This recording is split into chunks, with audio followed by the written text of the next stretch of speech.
మోదు లక్ష్మీదేవి గారు మా అమ్మగారు. అయితే ఆమెకి మా చిన్నప్పటి నుంచి చాలా ఆరోగ్యంగా ఉండేది. ఎప్పుడు అనారోగ్యం చూడలేదు ఆమె దగ్గర. మేము ఎంతో కష్టపడి పని చేసేది, పొలం పని చేసేది, అయినా కానీ ఎప్పుడు అనారోగ్యం అనేది చూడలేదు మేము. ఈ మధ్య కాలంలో మరి అమ్మకి ఉన్నట్టుండి నాలుకంతా స్ట్రక్ అయిపోయినట్టు అయిపోవడం, కాలు చేయి జాలుగా అయిపోతుంది. నాకు తలకాయ నొప్పి వచ్చిందండి. తలకాయ నొప్పి అయితే తగ్గిపోదులే ఏమైద్దిలే అని అలాగ చూపించుకుంటున్నా. కళ్ళు రమ్మంటే అది ఏం తగ్గలేదు. అది ఏం చేసిందంటే బాగా మధ్యరాత్రి కాడ 4 బెక్కిపోయింది, కమ్మిడాలు వచ్చింది.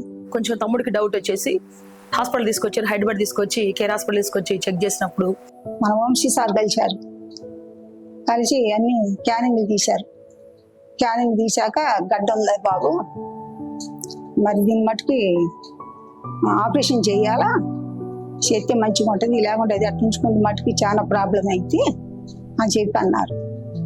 ఒక 1 month బ్యాక్ ఒక ఎల్డర్లీ ఫీమేల్, అంటే 60 years ఫీమేల్ ఒకరు నా దగ్గరకు వచ్చారు. షీ ప్రెజెంటెడ్ విత్ నాకు సివియర్ తలనొప్పితో ఫోన్ చేశారు ఖమ్మం నుంచి.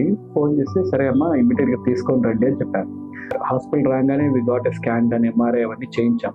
చేపిస్తే ఎంఆర్ఐలో డెఫినెట్లీ లెఫ్ట్ సైడ్ బ్రెయిన్ లో ఇంత పెద్ద గడ్డ ఉంది, దాన్ని మనం ఫ్రాంటల్ మెనింజోమా అని అంటాం.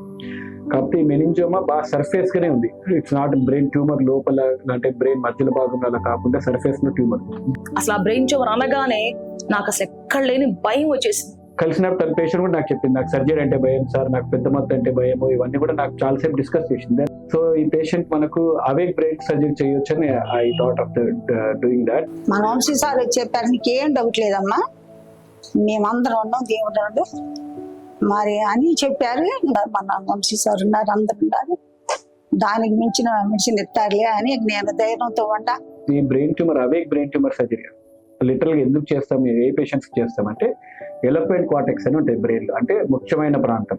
ఇప్పుడు మనకు ఈ చెయ్యి కాలు బలం వచ్చే ప్రాంతము, లేకపోతే మనం మాట్లాడే ఉండే ప్రాంతం, these are called important areas in the brain. So ఈ ఏరియాలో కానీ బ్రెయిన్ ట్యూమర్ ఉంటే సర్జరీ చేసేటప్పుడు there is a chances that we might go to the other areas also. అప్పుడు మనకి పేషెంట్ కి చెయ్యి కాలు పడిపోవడం కానీ మాట పడిపోవడం కానీ జరిగే అవకాశం ఉంటుంది. సో అలాంటి కేసెస్ లో you do this surgery called awake craniotomy, వేరే పేషెంట్ కి మనం పెద్ద మొత్తం ఇవ్వాల్సిన అవసరం లేదు. వీళ్ళు లోకల్ అనెస్థీషియా ఇచ్చేసి మనం ట్యూమర్ ని లోకలైజ్ చేసుకొని పేషెంట్ తో సర్జరీ చేస్తున్నప్పుడు చేయి కాలు కదిలించడం కానీ, పేషెంట్ గిటార్ వాయించడం కానీ, లేకపోతే whatever instruments they like to play during the surgery, లేకపోతే మూవీ చూడడం కానీ. లాస్ట్ టైం కూడా పేషెంట్ సర్జరీ చేసినప్పుడు she was watching IPL match. Intention of her watching and IPL cricket match is, ఒకసారి నాకు స్పీచ్ కూడా అర్థమవుతుంటది. I will be asking the patient score ఎంత అయిందమ్మా అంటే పేషెంట్ విల్ బి ఓరియంటెడ్, నాకు స్కోర్ చెప్పడంతో I can assess the speech also.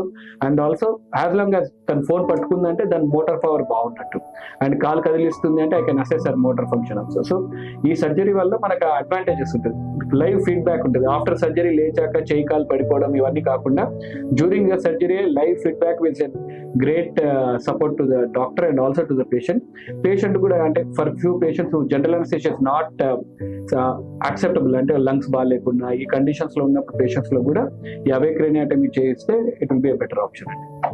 గురువారం 9 నాకు ఆపరేషన్ చేశారని బాగానే ఉంది. ఆ ఏసీలో ఉంచుకున్నారు. ఆ నుంచి మళ్ళీ ఆ తెల్లారి మళ్ళీ జనరల్గా ఒకటి తీసిపోయారు.